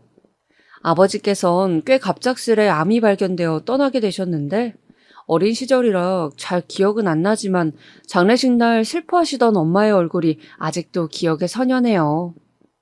엄마는 저와 동생을 끌어안으며 앞으로 어떻게 살아가야 하니 하고 벽에 대듯 허망한 목소리로 말씀하셨는데 그 처연하던 눈빛이 가슴 아팠던 것 같아요. 저희 친정어머니는 정말로 저희들을 키우시기 위해 많은 고생을 하셨어요. 안 해본 일이 없다 하실 정도로 청소일부터 시작해서 설거지 일, 서빙하는 일, 가사 도우미 일까지 돈이 되는 일들은 모두 하셨던 것 같아요. 그럼에도 늘 집에 오시면 아이고 우리 딸들 잘 있었어? 알아서 밥도 잘 챙겨 먹고 다 컸네 다 컸어 하시며 웃으며 들어오셨습니다. 엄마, 나 오늘 학교에서 쪽지 시험 100점 받았어. 미영이 밥도 내가 챙겨주고. 그랬어? 잘했네 우리 딸. 아이고 기특해라. 삶이 고단하고 피로하셨을 텐데도 엄마는 한 번도 찡그리는 법 없이 언제나 척척 뭐든 해내셨습니다. 원래부터 엄마였던 것처럼 말이죠. 그 덕분인지 저와 동생은 한 번도 어긋나지 않고 자랐습니다. 가난한 가정 형편이었지만 투정 부리지 않았고 그저 주어진 환경에 감사하며 오늘을 열심히 살았어요. 저희 엄마께서 그런 삶의 태도를 직접 보여주셨고 저희 자매도 엄마의 모습을 보다 보면 저절로 그런 마음을 배우게 되었거든요. 동생과 저 둘 다 학교에서 공부를 잘해 나중에 고등학교쯤 되었을 때는 명문대 진학을 권유하셨는데요. 저희 둘 다 당연히 학자금 대출로 대학을 갈 생각이었습니다. 물론 직장에 취직하고 나면 갚아야 하긴 하겠지만 그래도 대학을 가 좋은 곳에 취업을 하는 것이 집안을 위해 더 바람직한 길이라고 생각했으니까요. 그런데 어느 날 엄마가 저를 불러다 놓고 놀랄 만한 말씀을 하시더라고요. 엄마가 많은 돈은 아니어도 보태줄 순 있어. 이걸로 일단 입학금 내거라. 엄마가 이 돈을 모으기 위해 얼마나 아껴 쓰고 안 먹고 안 입고 하셨을지 생각이 나 그때는 통장을 보자마자 바로 눈물이 맺혔습니다. 아이고, 좋은 날 왜 울어? 아니, 그냥 엄마, 내가 나중에 꼭 좋은 곳 들어가서 효도할게. 알았지? 엄마 일도 안 하게 해줄게. 말이라도 고맙네, 우리 딸. 정말로 그때 제 목표는 얼른 자리를 잡아 엄마가 하시는 일을 조금이라도 덜어드리는 거였습니다. 그래서 대학교 시절도 놀지 않고 공부에만 매진해 어떻게든 기를 쓰고 장학금을 타며 학교를 다니셨고 졸업반 때는 조금이라도 좋은 기업에 들어가기 위해 이를 악물고 취업 준비를 했죠. 그렇게 아등바등 노력해야만 저도 동생도 엄마를 조금이라도 쉬게 해드릴 수 있다고 생각했습니다. 역시나 그 결실이 보답받았을 땐 저도 모르게 엄마를 껴안고 울고 말았어요. 엄마, 내가 원하는 곳에 합격했어. 이제 월급 받는 직장인이야. 생활비 보탤 거니까 일 확 줄여도 돼. 알았지? 이 순간만을 위해 숨가쁘게 달려온 만큼 취직에 성공했던 그 순간은 제 인생에서 가장 기쁘고 보람찬 순간이었습니다. 전쟁 같은 직장 생활이었지만 그럼에도 돈이 들어온다는 뿌듯함과 안정감이 저를 숨쉬게 해주었죠. 그런데 직장에 들어가니 동료들이 저에게 이런 지적을 하더라고요. 그게 어쩔 때는 좀 과하기도 했고요. 혜영 씨는 돈을 너무 안 쓰는 것 같아. 화장품도 잘 안 쓰고 점심도 맨날 도시락 먹고 무슨 특별한 이유가 있는 거야? 제가 절약하고 사는 게 습관이 되어서 그런가 봐요. 그래? 그래도 우리 회사 월급 적지 않은데 사고 싶은 거 없어? 옷이나 이런 거는. 제가 원래 물욕이 별로 없어요. 옷이나 머리에도 관심이 없고 저 머리도 돈 아까워서 제가 그냥 자를 때도 있는데요. 어머, 정말? 혜영 씨 신기하다. 직장 사람들은 제 말을 듣고 다들 놀라워하더라고요. 사실 이런 반응 낯설진 않았어요. 대학교 때도 제 별명이 자칭, 타칭, 짠순이었으니까요. 워낙에 어렸을 때부터 돈을 쓰는 게 뭔가 불편하고 찜찜해서 그때부터 아낄 대로 아끼자 생각하며 사고 싶은 것도 꼭 참고 보고 싶은 것도 안 보면서 커왔는데 그게 정말 인이 바뀔 대로 바뀌어 성인이 되어도 그대로 유지되더라고요. 근데 대학교 때도 차비 아까워 30분 거리 걸어 다니면 저는 불편하지 않은데 친구들은 아유, 너도 참 독하다 독해. 뭐하러 걸어. 버스비 그거 얼마나 한다고. 하며 타박을 하곤 했어요. 속으로 이게 그렇게 이상한 건가 하고 어느 날은 진지하게 생각을 해본 적도 있지요. 하지만 어쨌거나 저는 돈을 절약하는 것이 마음 편했고 한 푼이라도 그렇게 절약해 통장에 쌓아놓고 가끔씩 통장 잔고 보며 웃음 짓는 게 제 삶의 낙이었는걸요. 문제는 이걸 꼭 악용해서 놀리는 사람들이 있다는 것이에요. 요즘 가끔 뉴스를 보다 보면 직장 왕따 이런 키워드를 자주 볼 수 있는데요. 저 역시 그 사내 왕따를 당한 사람 중 한 명이었어요. 너무 힘든 기억이라 자세히 설명드리긴 어렵지만 대충 말씀드리자면 어느 날 동료 여자 사원의 주도로 왕따가 시작되었어요. 그 여자 동료는 저와는 달리 굉장히 사교적인 성격이라 누구든 자기 사람으로 만드는 사람이었는데요. 무슨 이유였는진 모르겠지만 제가 잘 꾸미지 않는 게 거슬렸던 건지 어느 날부터 동료들이 저를 친목 자리에 끼워주지 않기 시작했어요. 덕분에 매일 혼자 점심을 먹고 프로젝트에서도 가끔씩 배제되어 제 성과를 인정받지 못했습니다. 아니, 혜영 씨 오늘 옷 봤어? 진짜 구질구질하지 않아? 아니, 내가 아까 립스틱 뭐 쓰냐 물어보니까 무슨 중고거래에서 산 걸 쓴다 하더라고. 자긴 새 제품이라는데, 아, 진짜 말 섞기가 짜증났다니까. 가끔씩 이런 말들이 아무렇지 않게 들려오는 직장, 정말 지옥과 다를 바 없었습니다. 그때 처음으로 그런 생각이 들더라고요. 아, 나 그만둘까? 옮길까? 근데 지금 옮기기엔 너무 아까운데 쌓아온 경력은 어쩌고. 다른 직장이라고 여기보다 나을까? 마음의 갈등을 하루에도 수십 번 겪었던 것 같습니다. 그러다 결국 어느 날 책상 위에 저를 두고 욕을 한 직원들의 쪽지가 배달된 순간 그 길로 사직서를 제출하고 말았죠. 흐르는 눈물을 겨우 삼키며 그렇게 집으로 돌아간 그날, 저는 동생에게도 엄마에게도 퇴사 사유를 말하지 못하고 혼자 엉엉 울었습니다. 한동안은 매일 잠만 자며 정신도 차리지 못했습니다. 그런데 어느 날 동생이 언니, 여기 어때? 공고 떴는데 언니 정도면 합격할 수 있을 것 같은데? 하고 어느 회사 공고를 보여주더군요. 월급도 언니 다니던 전 회사보다 더 높고 업무도 잘 맞을 것 같잖아. 언니 요즘 무슨 일인진 모르겠지만 우울해 보여. 가을 타는 거야? 그럴 땐 얼른 이직해서 차라리 바쁘게 지내는 게 좋아. 조금 높은 곳이긴 한데 알겠어. 고마워. 이력서 넣어볼게. 동생이 제게 그런 권유를 해준 게 신의 한 수였습니다. 운이 따라준 건지 제 기준보다 높은 회사였는데 빠르게 면접까지 붙어 회사를 다닐 수 있게 되었거든요. 전 같았으면 너무 기뻐 날뛰었겠지만 아무래도 트라우마라는 게 무섭긴 무섭더라고요. 직장에 나가는 첫날부터 손발이 오들오들 떨려오기 시작하더니 한 달이 지나도 동료들을 대하는 게 무서웠습니다. 아무도 저를 대놓고 비판하지 않고 뒤에서 수군거리지 않는데도 말이죠. 그런 저를 이끌어준 게 동료인 남편이었어요. 혜영 씨, 저 오늘 업무 도와주셔서 너무 감사해요. 덕분에 진짜 빨리 끝났어요. 혜영 씨 진짜 능력자인 거 알아요? 본인만 모르는 것 같아. 아, 제가요? 아니에요. 저야말로 도움받으셨다니 다행이네요. 언제든 도와드릴게요. 말씀만 하세요. 남편의 반복된 칭찬으로 기분이 좋아진 저는 점차 회사 생활에서 자신감을 얻을 수 있게 되었고 동료들과도 조금씩 말을 틀 수 있게 되었어요.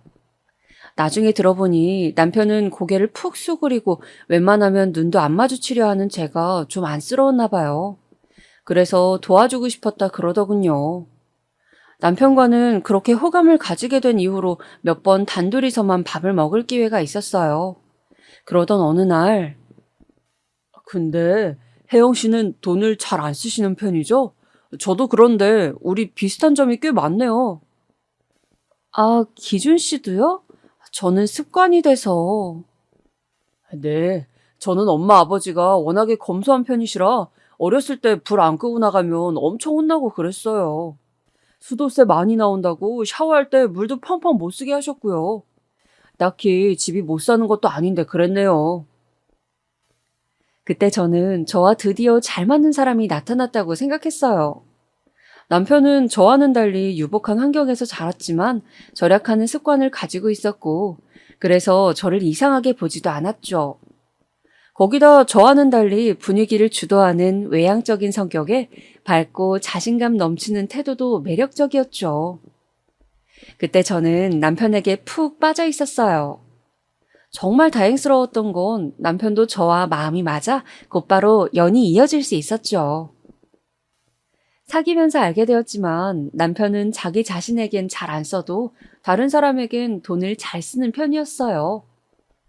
자기는 먹은 양만 내는 더치페이 방식이 불편하다 했어요. 그게 좀 정이 없어 보인다고요. 그래서 상대방이 더치페이를 원하면 그럴 땐 그냥 자기가 사는 게 좋다고 하더라고요. 그래? 근데 다신 안 볼 사람일 수도 있잖아. 그 사람과 관계가 어떻게 될지 몰라도 그 순간엔 그냥 내가 내는 게 마음이 편하더라고. 아, 그렇구나. 이건 저와는 다른 특색이었지만 그래도 저는 그런 남편의 성격 또한 존중해줬어요. 또 가끔씩 기분을 내기 위해 데이트에 꽤 많은 비용을 쓸 때가 있었는데 예를 들면 이런 거였어요. 오늘은 우리 200일이니까 맛있는 스테이크 집 가자. 내가 사주고 싶어. 어? 아이, 100일 1000일도 아닌데 스테이크까지? 삼겹살 집에서 구워 먹어도 되는데. 내가 사주고 싶어서 그래. 자기는 내지 마. 내가 오늘 다 살 거니까. 이럴 땐 오히려 거절하면 자기가 더 풀이 주고 삐지고 나니까 그냥 남편 기분을 맞춰줄 때가 많았죠. 근데 참 애매한 게 남편에게만 돈을 쓰게 하기가 그래 저도 같이 돈을 쓰게 되더군요. 남편에게 이런 부분을 몇 번 말하고 싶었지만 괜히 저를 좀스러운 여자로 생각할까봐 그때는 말하지 못했습니다. 그리고 연애할 땐 몰랐습니다. 이런 작은 디테일들이 상대방을 파악하는데 중요한 조각들이 된다는 걸요. 알았다면 결혼을 했을지 모르겠어요. 아마 하지 않았겠죠? 하지만 그 시절에 순수했던 저는 당신과 결혼하고 싶어. 받아줘. 고마워. 나한테 청혼해줘서. 우리 이쁘게 살자. 남편의 프로포즈엔 가장 행복한 얼굴로 주는 꽃다발을 받아들였습니다.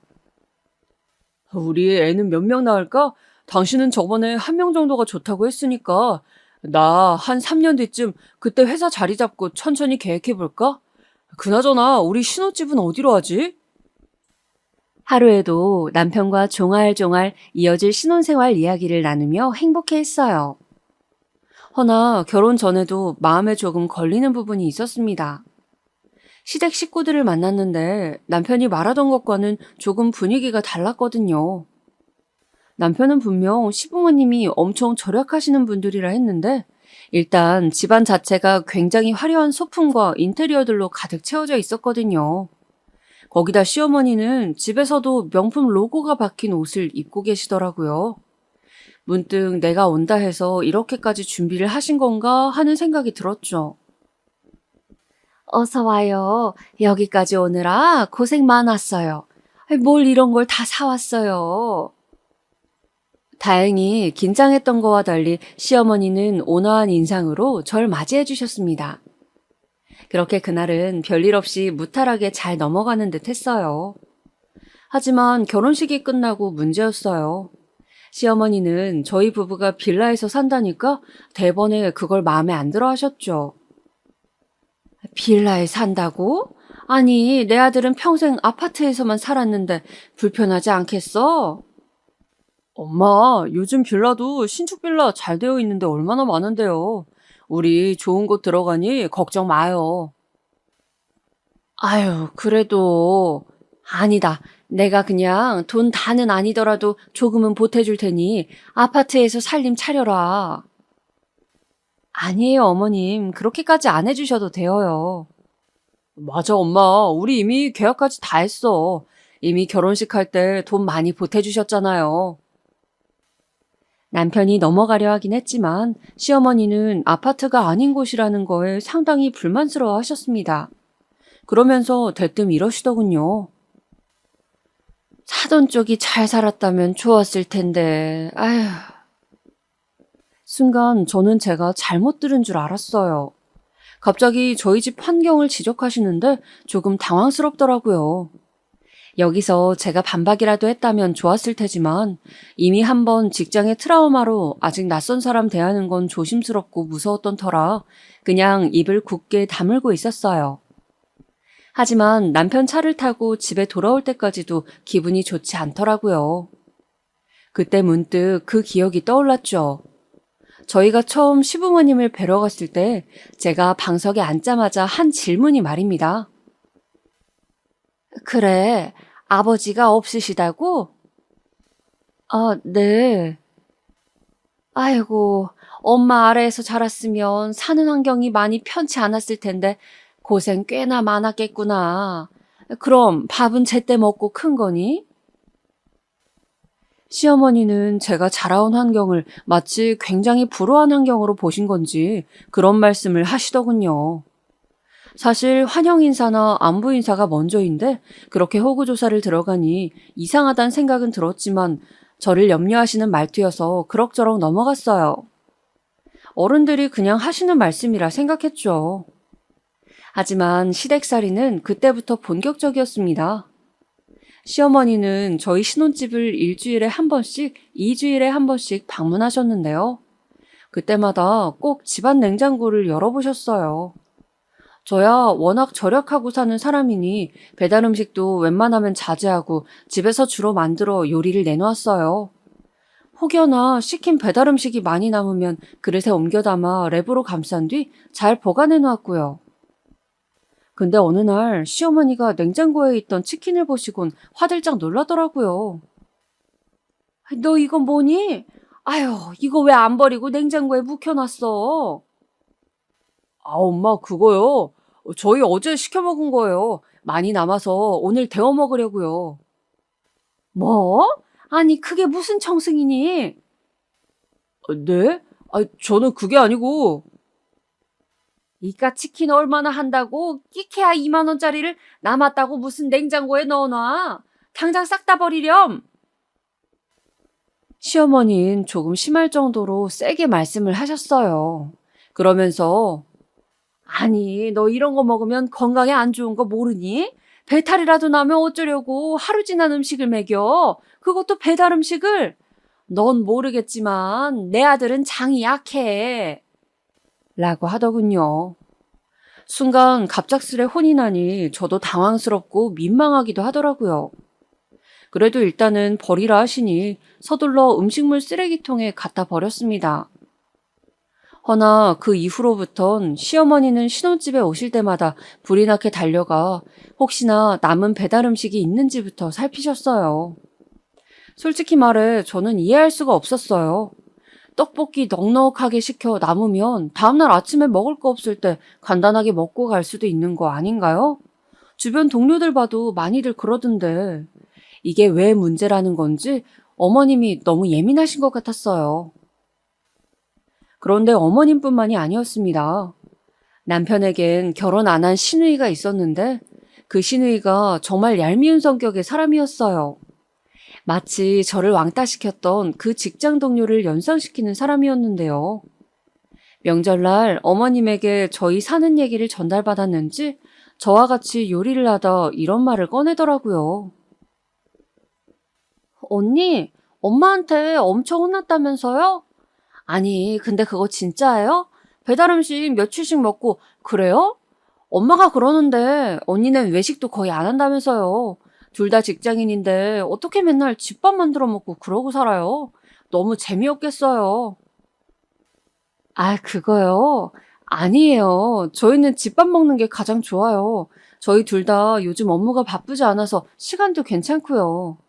그리고 배달 음식은 오해가 있는 것 같은데 며칠씩까진 아니에요. 아, 그래요? 나는 그 말 듣고 오해했네요. 솔직히 며칠씩 먹는 건 너무 추접스럽잖아요. 무슨 가난뱅이 거지들도 아니고, 안 그래요?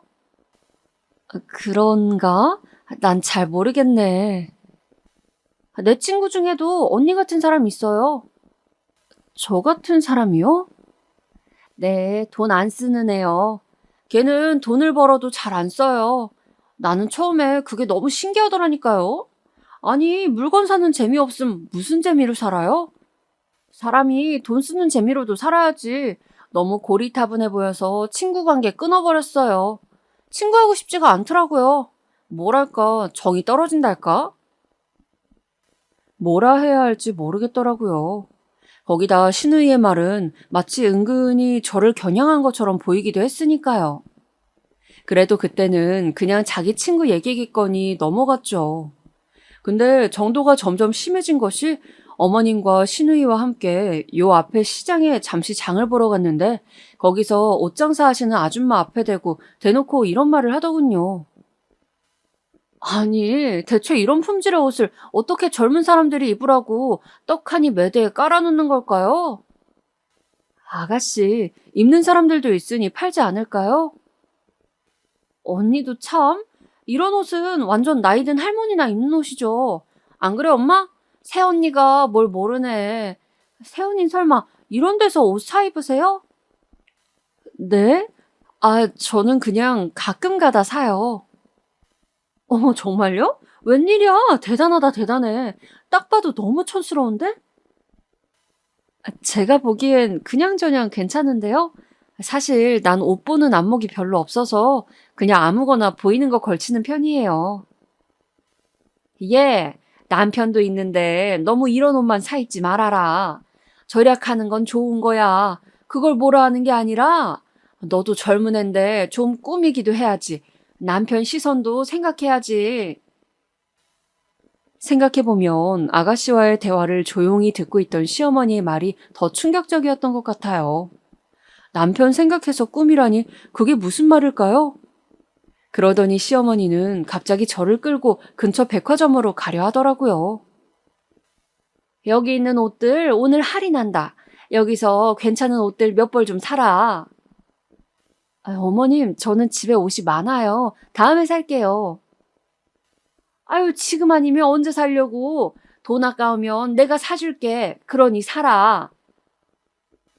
어머님, 그냥 다음에 사면 안 될까요? 저 정말 괜찮은데. 얘가 진짜 유난이네. 사라니까 내가 사준다고. 솔직히 당혹스러울 수밖에 없잖아요. 갑자기 백화점으로 끌고 가 이 옷을 입어봐라, 저 옷을 입어봐라 하시며 옷을 사라고 강요하니까요. 그렇다고 시엄마 제안을 다 거절하는 것도 모양새가 그래서 결국 울며 겨자 먹기로 30만 원 돈 되는 옷을 사고 말았습니다. 솔직히 말해 제 기준에선 과한 옷소비였어요. 근데 그걸 사고 제 표정이 안 좋아 보였는지 시누이는 엄마 때문에 새언니 기분 안 좋잖아. 그러니까 옷을 왜 사라 해 하며 웃더군요.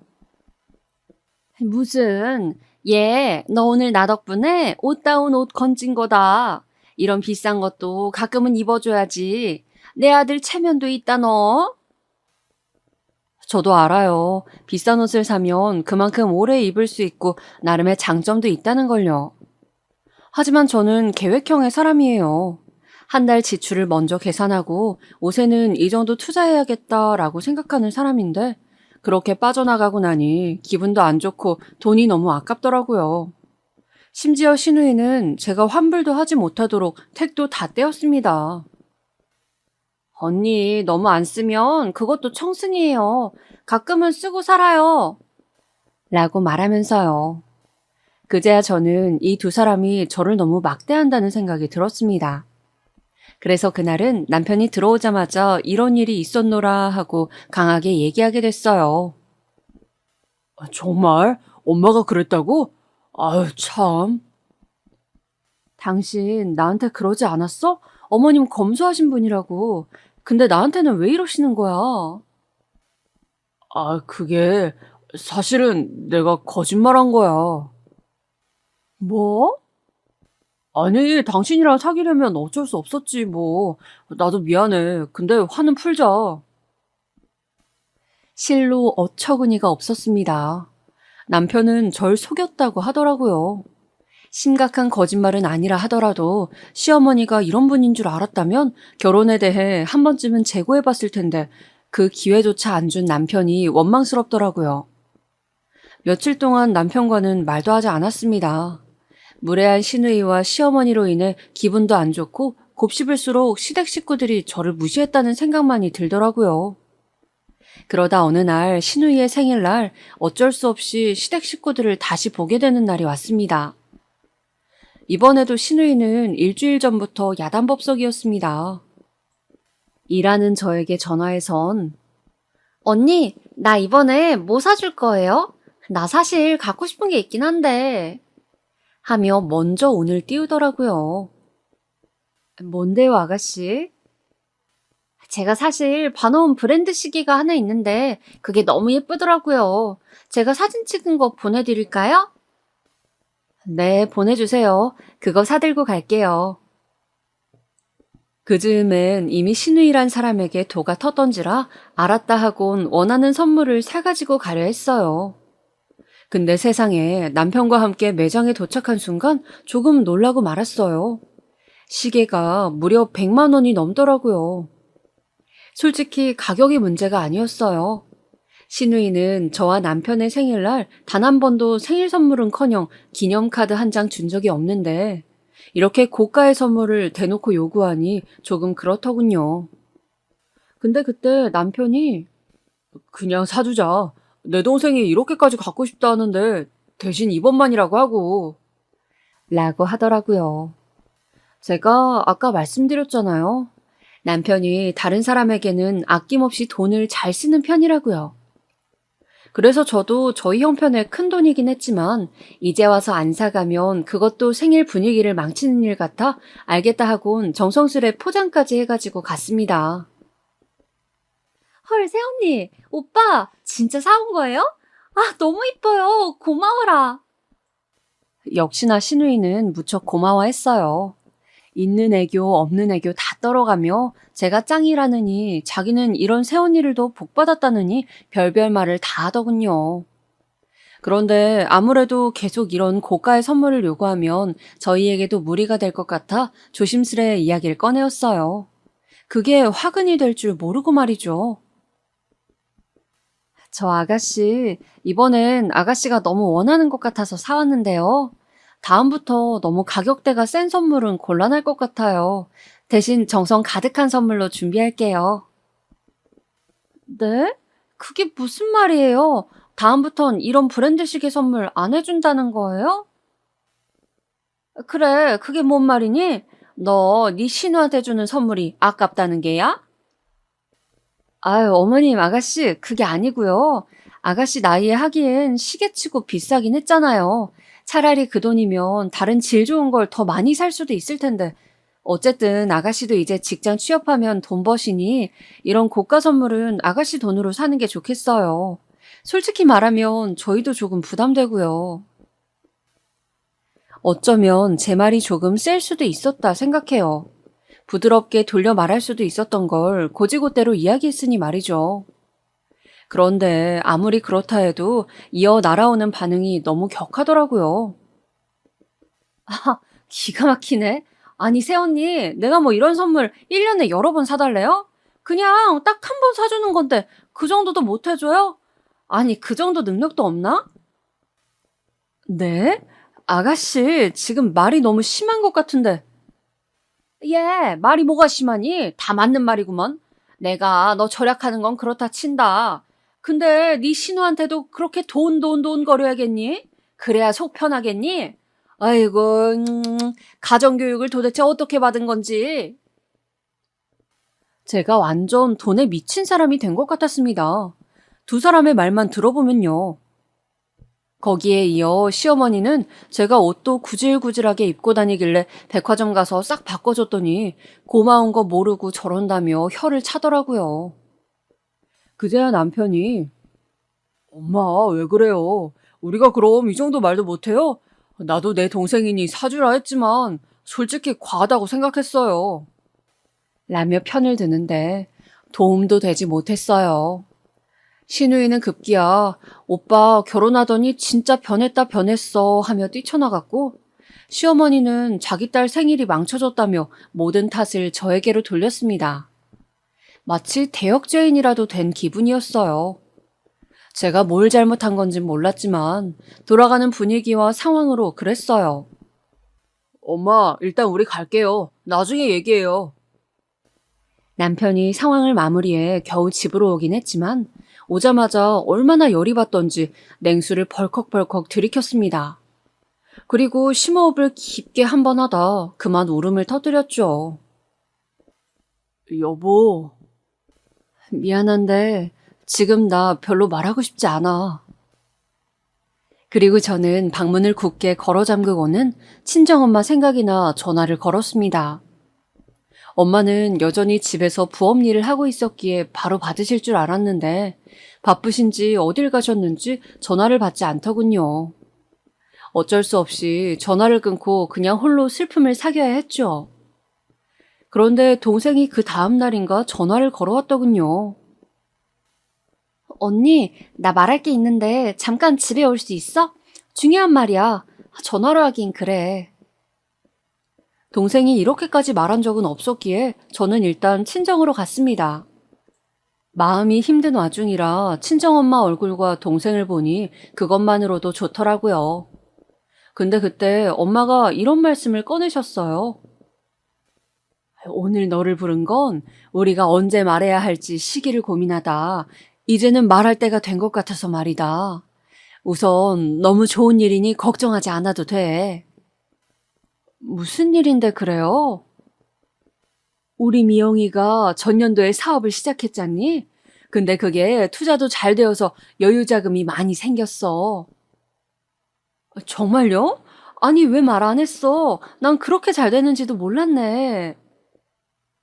언니가 결혼 생활하느라 너무 바빴잖아. 나도 정신이 없었어. 아무튼 중요한 건 그게 아니고 내가 번 돈을 엄마 아는 친구분 소개로 투자를 했는데 그게 엄청 큰 돈이 되어서 지금 건물 하나는 살 수 있을 정도의 재산이 생겼어. 큰 건물은 아니고 작은 건물 정도야. 언니도 알아더라고. 시댁에 자랑도 좀 하고. 들으면서도 입이 다물어지지 않더라고요.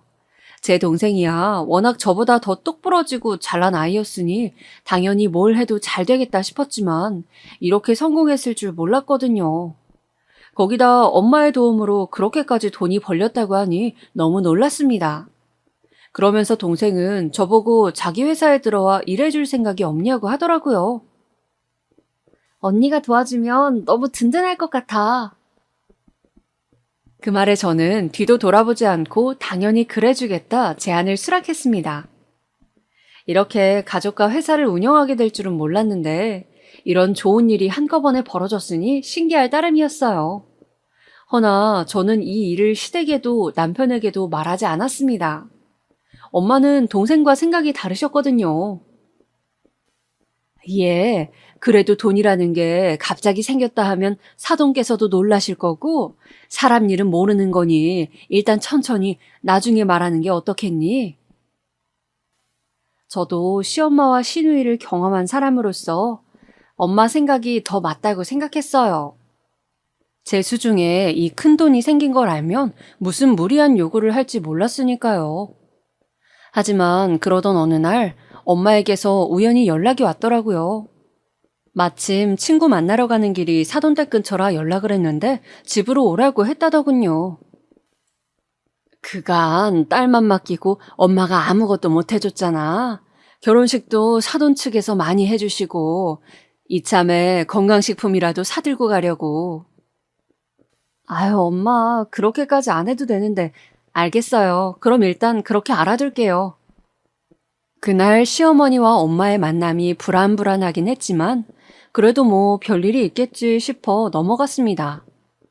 시어머니께서도 아까 사돈댁 만나 말씀 잘 나눴다 이런 식의 문자가 와 그렇구나 하고 동생 회사 일에 집중하고 있었죠. 또 당시 남편은 우리 엄마가 심했던 건 맞아. 그래도 내가 잘 말했으니까 앞으로 이런 일 없을 거야. 하면서 저를 애써 달래고 있던 중이었어요. 그래서 제 마음도 조금씩 풀려나가고 있던 참이었죠. 근데 갑자기 회사에서 일하던 중 동생이 저를 끌고 옥상으로 올라가더군요. 화가 난 듯 잔뜩 씩씩거리면서 말이죠. 왜 그래? 무슨 일 있어? 언니 시어머니란 사람 정말 미친 거 아니야? 뭐야 다짜고짜. 글쎄, 우리 엄마를 녹즙 배달하는 아줌마라고 소개했대. 뭐? 엄마가 언니 시어머니 집 갔던 날 있잖아. 그날 친구들도 있었나 봐. 근데 우연히 어제 길 가다 사돈 친구 마주쳐 인사를 했더니 글쎄 녹즙 맛있다면서 자기 집도 배달해주면 안 되겠냐고 하더래. 세상에, 머릿속에서 폭탄이 하나 터지는 기분이었습니다. 저는 당장에 바로 시어머니 집으로 달려갔고 이 일을 따지기 시작했어요. 일단 사실관계부터 확인해야 했으니 엄마를 그렇게 말하신 게 진짜냐 물었죠. 그랬더니 얘 녹즙 아줌마라고 말을 안 할 수가 없겠더구나. 네 엄마가 그때 뭘 입고 온지 아니? 행색이 아주 거지나 다름없었어. 내가 그런 사람을 사돈이라고 친구들 앞에서 어떻게 소개를 하겠니? 뭐라고요? 그러니까 저희 엄마 행색 때문에 그런 거짓말을 하셨다고요? 나도 처음에 전화 왔길래 사돈이니 그래도 잘해주려 했지. 근데 입고 온 옷 보곤 기절하는 줄 알았다. 쪽팔려서 참. 너 앞으로 니네 엄마 복장 단속 좀 시켜야겠더구나. 거기다 무슨 건강식품은 들고 와가지고는 사은품이라고 둘러대느라 혼났다. 듣는 내내 기가 차 웃음밖에 나오지 않았습니다. 그러다 이내 그것은 분노로 전환되었고 저는 그 자리에서 바로 더 이상 이 집 며느리 못하겠다 말하고 나와버렸어요. 근데 온순하던 제가 그리 나가자 시댁에서 더 난리가 났더라고요. 네 주제에 뭔데 며느리를 하겠다 말겠다 유세를 떨어? 빈몸으로 내 아들한테 시집 온 주제에 너 이혼이라도 하게? 하면 뭐 할 건데? 어디 식당 나가 설거지라도 할 거니? 엄마, 그럴 건가 보지. 됐어, 됐어. 이혼하라 해. 누가 말리려는 줄 아나 봐. 시누이와 시어머니가 번갈아가며 꼴값을 떴는데 더 두고 볼 수가 없어 남편에게도 이혼하자 말했습니다. 더 이상은 못 살겠다고요. 이렇게 살다간 내가 죽을 것 같다고 울며 애원했죠. 그런데 거기서 내 편이라 믿었던 남편 놈의 말도 가관이었습니다. 너도 별나다. 아니 엄마가 솔직히 그렇게 잘못한 거야? 우리 엄마 감정적인 사람인 거 알잖아. 잠깐 기분 안 좋아 그렇게 말한 거 가지고 며느리 못하겠다는 발언은 심하잖아. 더 두고 볼 것도 없었죠. 곧바로 이혼 서류에 도장 찍으라 하곤 남편과 함께 했던 그 모든 시간에 종지부를 찍었습니다. 언니, 잘했어. 그런 집에서 더 살았으면 언니가 더 힘들었을 거야. 고마워 내 동생. 물론 누구에게나 그렇듯 이혼 과정이 힘들긴 했지만 동생과 친정엄마 덕에 조금씩 기운을 차려나갔어요. 오히려 시댁이라는 소나기에서 벗어나니 나중엔 진짜 제 삶을 찾게 된 기분도 들었습니다. 그렇게 저희 가족은 회사를 운영하느라 매일매일 일에 열정을 쏟았습니다. 하지만 최근 일어난 일 때문에 제가 사연을 쓰게 되었다 앞서 말씀드렸는데요. 이걸 운명이라고 해야 할지 너무 기막힌 일이 일어났습니다. 바로 저희 회사 건물 앞에서 두 사람을 만나게 된 것인데요. 바로 전 시모와 시누이죠. 하지만 처음에 두 사람은 저와 엄마를 보고선 저희 회사라고는 생각을 못했는지 이런 발언을 하더라고요. 어디 청소부라도 취직한 거야? 여기서 다 만나네, 세상에. 청소부라고요? 바로 기분이 퍽 불쾌해 인상이 구겨지자 엄마가 저를 말리고 들었습니다. 그러면서 일침을 가하시더라고요. 대단들 하십니다. 나를 녹즙 아줌마로 소개하더니 이번엔 내 딸한테 뭐요? 청소부? 내 딸이 착해서 엄마 위한답시고 시댁살이 어찌 당했는진 말 죽어도 안 합니다. 근데 그렇다고 내가 다 모르는 건 아니에요. 당신 같은 사람 밑에 있었으니 얼마나 속이 썩어 문드러지게 고생했을지 내가 그 생각만 하면 밤에 자다가도 벌떡 일어납니다. 그러니 내 회사에서 썩 나가세요. 회사요? 여기가 당신 회사라고요? 아니, 설마. 언니, 이게 무슨 말이에요? 정말이에요? 두 사람은 그야말로 못 들을 말을 들었다는 듯 몇 번을 캐묻더니 회사까지 와 명패를 보고 난 후 개거품을 물었습니다. 그러고선 며칠 후 다시 찾아와 인간이라면 어찌 이럴 수가 있을까 싶을 만큼 아부를 떨기 시작하는데 혼자 보기 아까울 지경이었어요. 예, 우리가 그래도 한때 가족이었잖니. 그 정을 생각해보렴. 우리 아들이 널 아주 많이 보고 싶어 해. 이쯤 되면 다시 슬슬 합칠 때도 되지 않았니? 맞아요, 언니. 그리고 혹시나 옛날 일이 걸리는 거라면 내가 정말 잘못했어요. 그때는 내가 정말 철이 없었거든요. 나 언니가 사준 브랜드 시계도 아주 잘 보관하고 있어요. 그간 언니 생각 많이 났거든요. 오빠가 정말 언니 많이 그리워해요. 기가 막혔죠. 그 말에 저는 다른 생각하지 못하도록 못 박듯 아주 단호히 말했습니다. 두 사람 다 잘 들으세요. 저는 두 사람 제 기억 속에서 지웠어요. 그래야 제가 살 수 있을 것 같아서요. 그러니 우리 더 이상 인연 이어가지 말고 여기까지 해요.